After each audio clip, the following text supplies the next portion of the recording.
Giceri nyamabondo we, Giceri nyamabondo we, akenyeye igitenge we, no kuri komine we, agiteye ikirato we, giteye we, yegamiye komine we, ayego we, kana kari kuziko we, kana kari kuziko we, kana mururabaye we, rwanyina w'umwana we.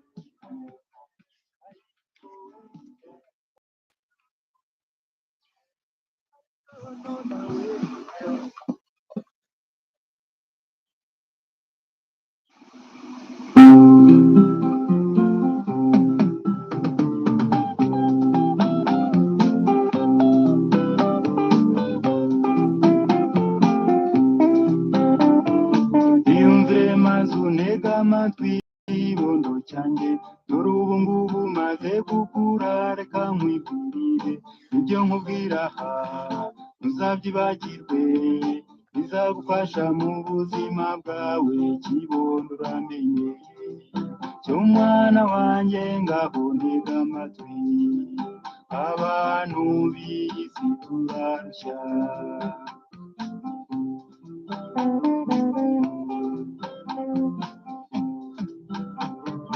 Ubona umuntu anyuza yiruka n'imodoka, ukabona undi ahanyuze yiruka n'amaguru, bikakuyobera uti mbese barajya he?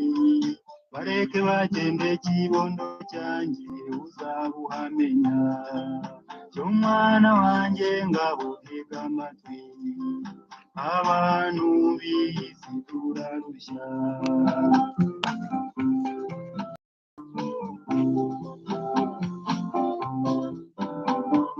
Ubona umuntu afite amamodoka, afite amazu, nyamara ukumva avuga yiganyira ngo arakennye, ukumva arabeshya, burya ntababeshya, ahubwo ni ubukire bwo ku isi ntawe ubugeraho, cyo mwana wanjye, ngaho ntega amatwi, abantu b'isi turarushya.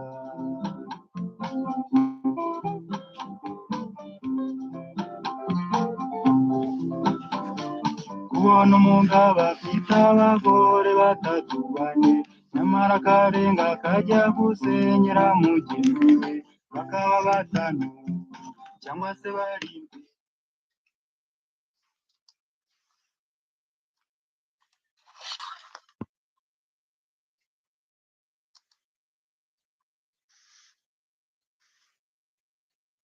Mwana wanjye, ngaho ntega amatwi, abantu b'isi turarushya.